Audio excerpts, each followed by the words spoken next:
Urban League representatives in the Senate, in the House right now. So if you have any questions, they'll be able to answer. But taking it kind of to, we're getting ready to show a California couple, but taking it kind of to a local level. Ethan, Mike, kind of what have you guys seen in the community that are big red flags, and historically, like there's part of the videos we talk about redlining. So like historically, what's kind of been the burden on a local level here? I remember my aunt and my mom, which is during the back. You guys were part of the urban renewal back.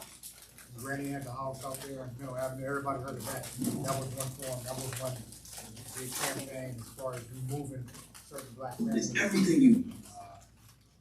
I mean, that's one. That was one of the later ones. No, keep going. Obviously, what happened down there when we talked about the root neighborhood, where the chemical plants now sit, you wouldn't dare put a chemical plant over in the north side. You know what I mean? So there was a lot of black folks in that area. So it's just a history throughout the United States. That area was, it dealt with the railroads first. The railroad company. I remember we were seeing old newspaper clippings that they were going downtown fighting the railroad company for taking the property. So it started with the railroad, then all of a sudden, now you have chemical plants. And now, you go back to today, you wouldn't think nobody lived there. And that was a prospering black neighborhood in Elyria. So that was one of the first black. That was the first black neighborhood. Right on the river. Yeah, right on the river. Then ironically, right on the river, right across the river, you see Washington Avenue. So if you know the history of Elyria, Washington Avenue, that's an old one. It's interesting you talk about that with the trains because that continued with the interstate highway system. The highway. I mean, you head into like Cleveland, the whole neighborhood was cut off. When they put the highway act on the state, they drove them right through black neighborhoods. Yes. Yep. Okay. Oh, here go my original one. Hills of Marin, north of San Francisco, 4-bedroom home. Hills of Marin, north of San Francisco, offers lots of light, water, views, a school right down the hill. So the house used to end right here. Owners Paul Austin and Tanisha T. Austin knew it was worth at least $1.3 million based on a 2019 appraisal. But looking to borrow as the housing market heated up, Paul met a new appraiser and showed her around. What was the number value? You open up that piece of paper and what is this? Oh, $998,000. Less than $1 million. Less than $1 million. Which means almost $400,000 less than the appraisal you got a year earlier. Yes. And so they applied for a new appraisal, but this time I'm going to guarantee that I'm going to get the appraisal that my house is supposed to get. And in the United States, what is your best guarantee of getting the best rate possible? Being white. Being white. So they worked to erase themselves from their own home. All of our art, took that away, pictures of our family, anything that, would resemble that this home belongs to a black family. Just grabbed it all, put it all in a shed, and put it all away. And they asked a white friend to stand in when the new appraiser arrived. So this time you open the paper and it says what? 1.482. Yes. $500,000 difference. Imagine what that money can do for a family. That's seed money for a business. That's a second home you could rent out. That's college tuition. Now, imagine this whole community misses out on those opportunities. It shows that this is a far larger problem than this one address. Carla Duffy, a homeowner in Indianapolis, told NBC's Priscilla Thompson about using a similar tactic. I went to my girlfriend's mother married to white men. I was like, I need to borrow one of y'all husbands. Her appraisal came back at double the value. A survey of studies of racial disparities in the U.S. mortgage market found that discrimination inhibits upward social mobility of minorities and exacerbates large racial disparities in wealth because home equity is crucial for building wealth.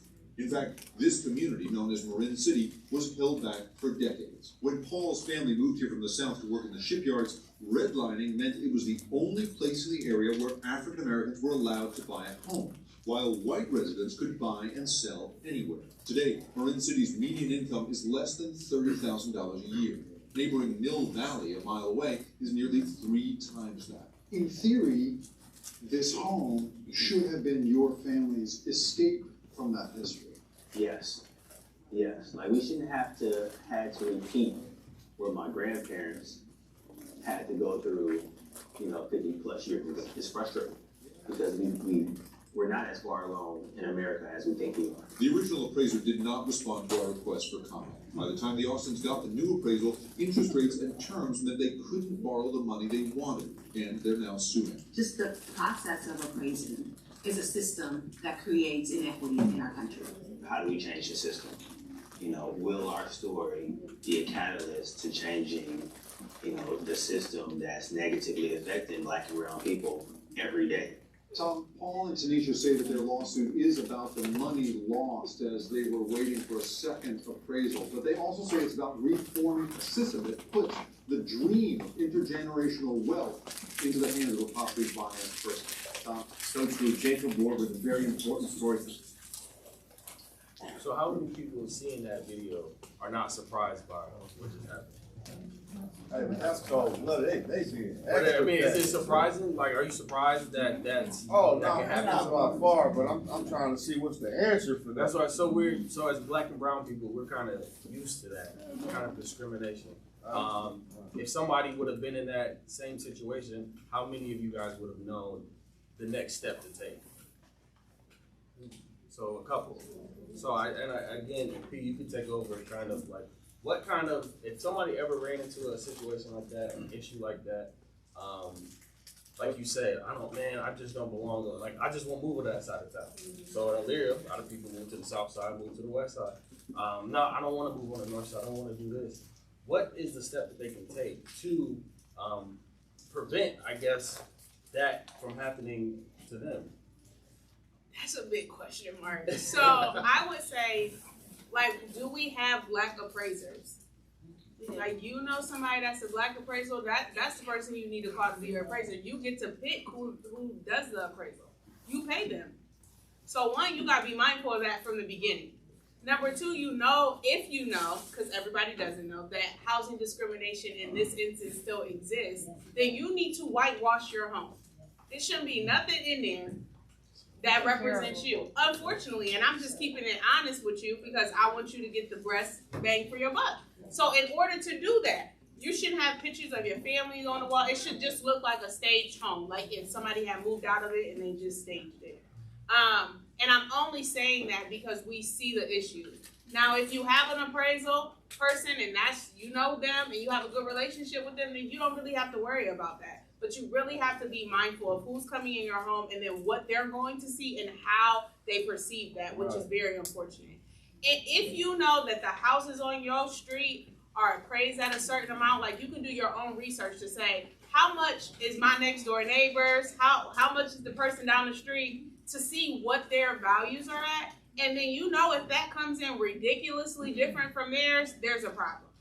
Check it out on Zillow. Right? And yep, Zillow, Realtor. I use Realtor. Like, you gotta look. Yes, fast or small. As the former president of Fair Housing, the best way to do is go to your county records. And you will find out what your appraisal record is for the entire area that you're in. Start from there. As Ms. Smith said, you can choose your own appraiser, but you have to make sure that you, I hate to say it, whitewash it. Yeah. If you want to sell it, okay, you gotta whitewash it. And so, again, as the former Fair Housing president, it is alive here in Elyria, even in the trailer park. Yep. If you don't know where the trailer park is, it's right across from I'll put it that way. I just leave it that way because I don't want anybody to say, well, hey, he did it and he got my name. It's true. Okay, so like the video. I'm sorry, we have had instances where HUD regulates, kind of like R202, which is Gordon Manor.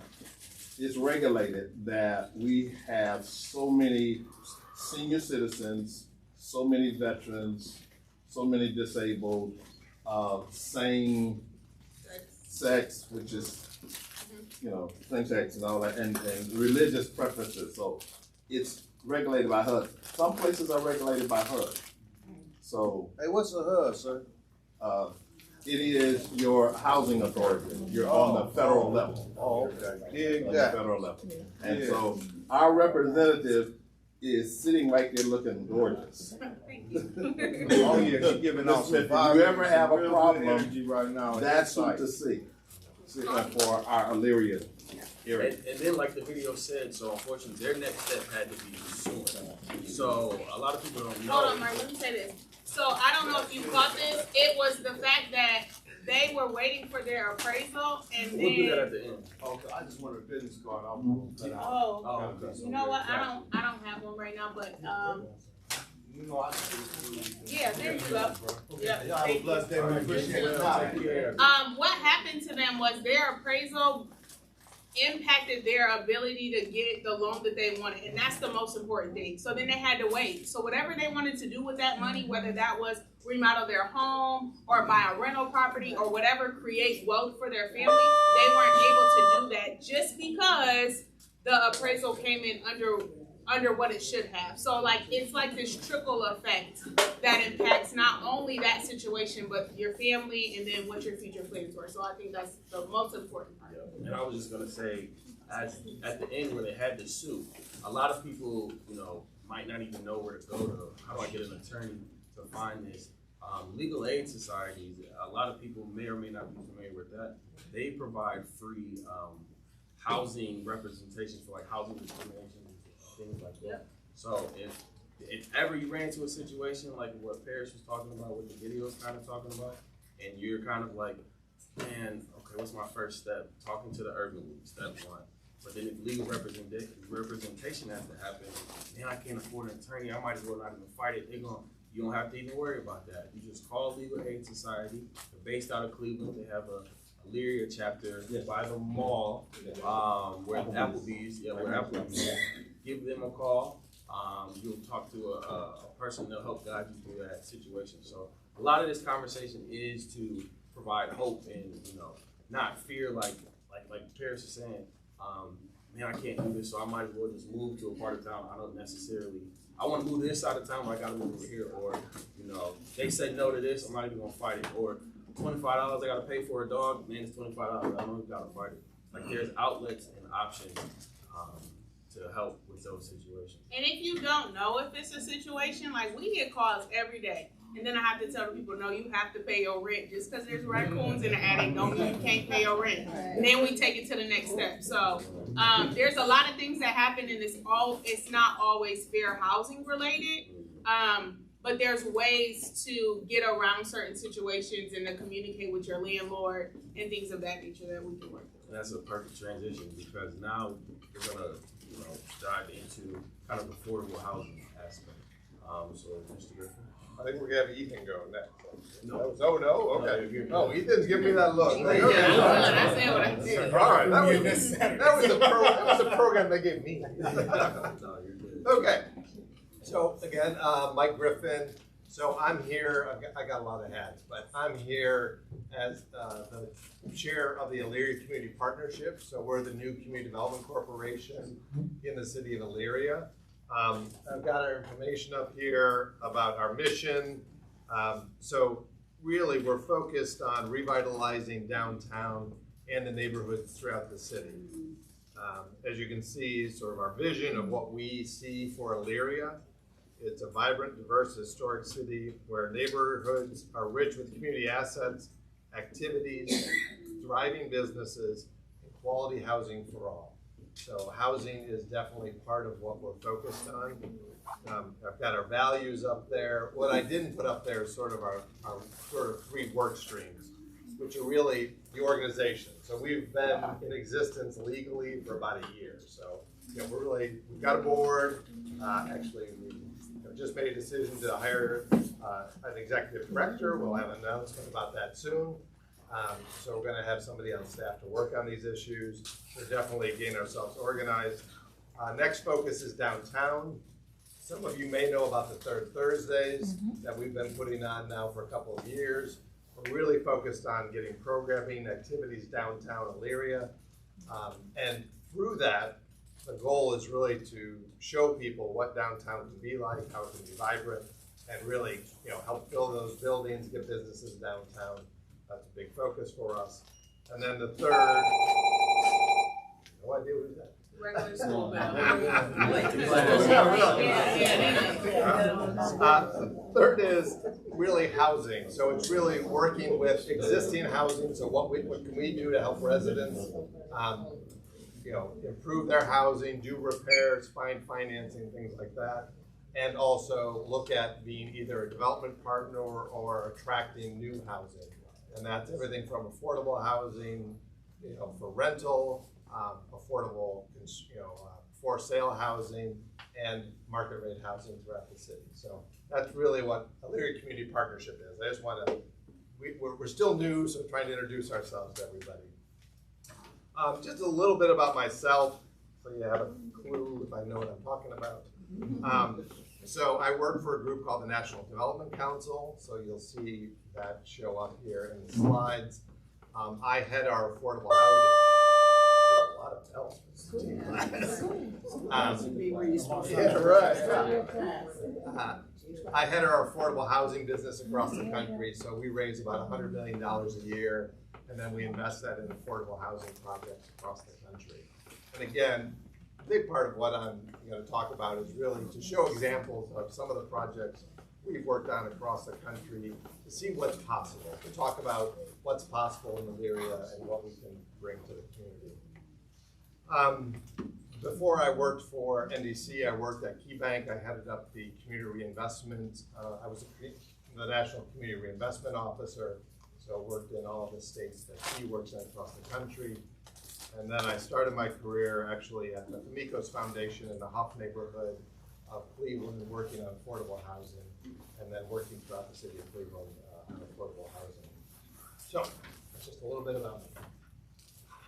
The next piece really is about what is affordable housing. So, a lot of folks will say, oh, affordable housing, I don't want to live somewhere that's called affordable housing, but everybody needs affordable housing. I do, Harris does. We need housing that's affordable to our income. So the definition of affordable housing is really when a household is paying less than 30% of their income for housing expenses. So, that's including housing expenses. I'm so sorry, Mike. That's fine. Go ahead. Housing expenses, that means your rent, your electricity, your gas, 30%. Okay, most of ours is probably like 70%. Right.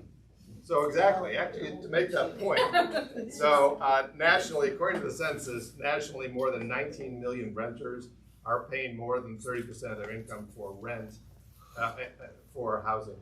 And in Elyria, almost 50% of households are paying more than 30% of their income for housing. So the need is desperate, the best description. So all of us, right. People know this. People experience it personally. So that's a real concentration for Elyria that we need to focus on. So again, part of what our mission at Elyria Community Partnership is to address that.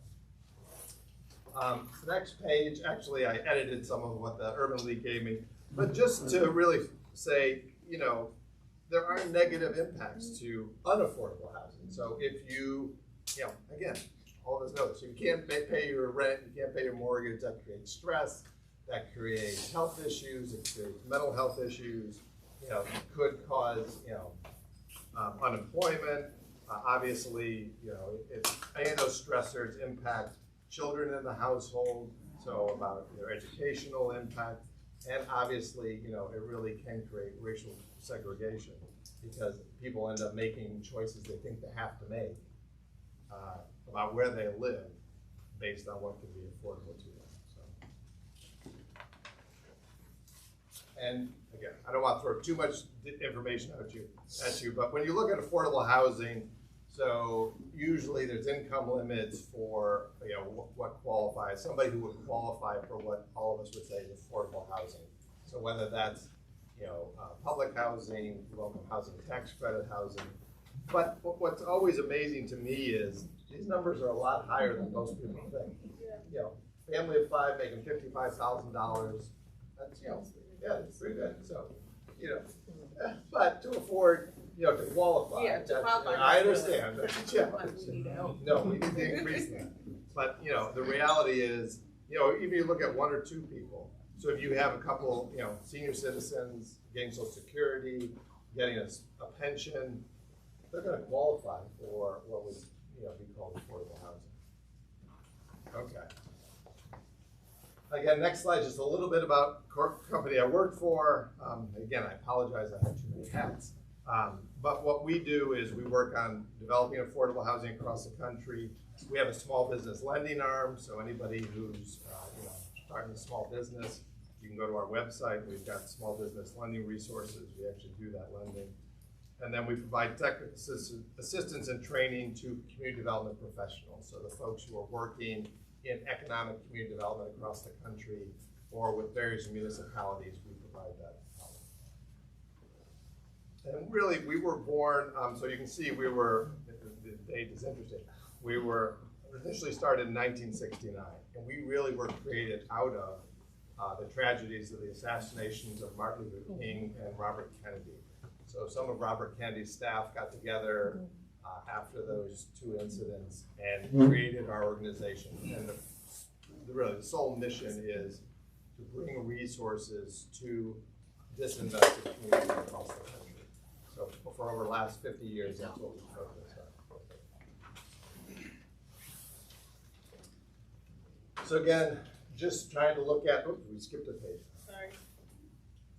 So just to get a sense of what we've been doing, so we've invested over $1.1 billion across the country in 30 states. We've developed more than 240 properties, and we've created 15,000 units of affordable housing. And now it's not, I don't get applause too much. So really the rest of these are going to be more illustrative. So part of when I got on this panel, I was asked to show examples of what we've done across the country. And again, try to get people excited and interested about what's possible here in Elyria. So again, I used to work at KeyBank, and I always said a big part of my job was educating the executives at Key. Because when I said we were investing the bank's money in affordable housing, they all had an image of what that was. And it wasn't good. It wasn't positive. So my goal was always to get those executives out to see the housing that's being developed today. I mean, it really is some of the just amazing, high-quality housing that all of us would be proud to live in.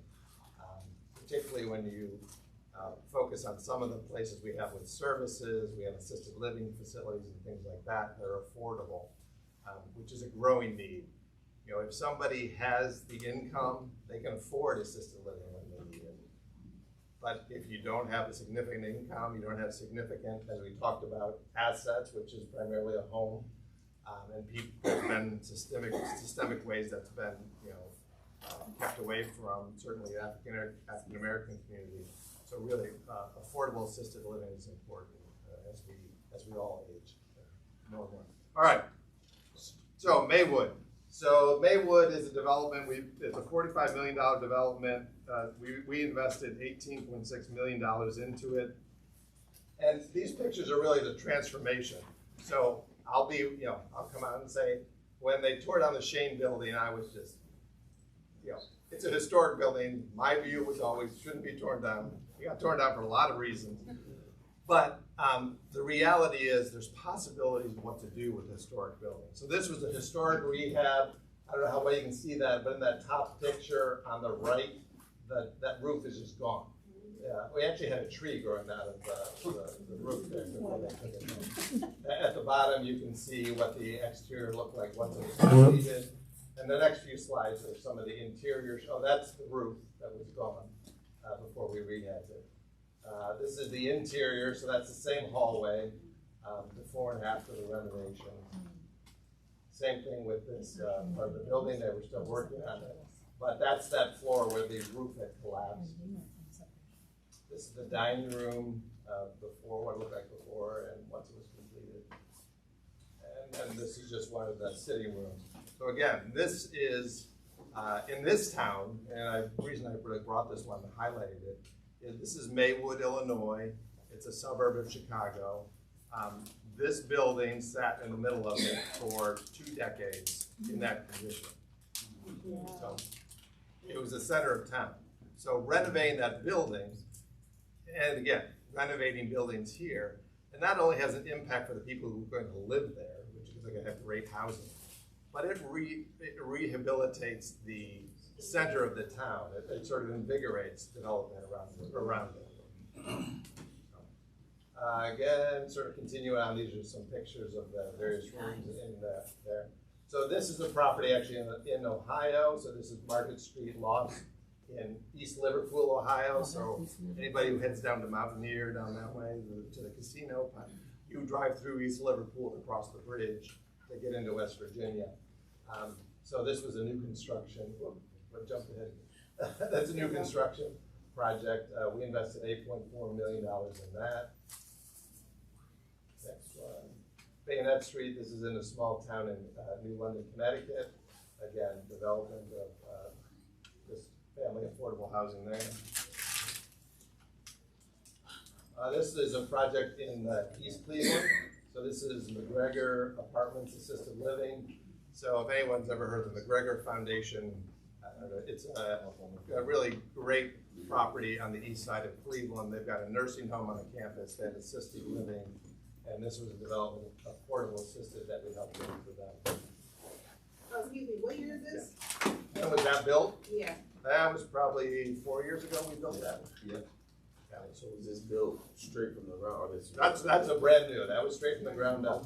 We built it to reflect the architecture of the rest of the property.